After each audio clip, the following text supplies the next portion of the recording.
દાહોદ જિલ્લાના દેવગઢ બારિયા શહેરમાં સ્વચ્છતાની સ્થિતિને લઈને ગંભીર બેદરકારી સામે આવી છે। સ્વાગત હાઈસ્કૂલની બહાર મુખ્ય માર્ગ પર ગટરનું પાણી ઓવરફ્લો થતા રસ્તાની આસપાસ ગંદકીનું સામ્રાજ્ય જોવા મળી રહ્યું છે। ગટર તેમજ શૌચાલયોનું ગંદુ પાણી રસ્તા પર ફરી વળતા સ્થાનિક રહીશો, રાહદારીઓ અને વાહન ચાલકોને ભારે હાલાકીનો સામનો કરવો પડી રહ્યો છે। તો ખાસ કરીને શાળાએ આવતા વિદ્યાર્થીઓને પણ આ ગંદકીમાંથી પસાર થવાની ફરજ પડી રહી હોવાની સ્થિતિ એટલી ગંભીર બની ગઈ છે કે વિદ્યાર્થીઓ અને રાહદારીઓએ મોઢા પર રૂમાલ બાંધીને પસાર થવું પડે તેવી પરિસ્થિતિ સર્જાઈ છે।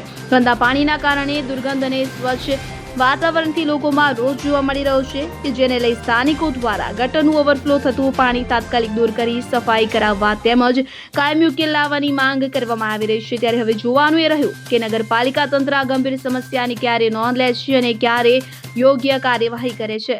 જાબીર શુક્લા સાથે CN24 ન્યૂઝ દેવગઢ બારિયા।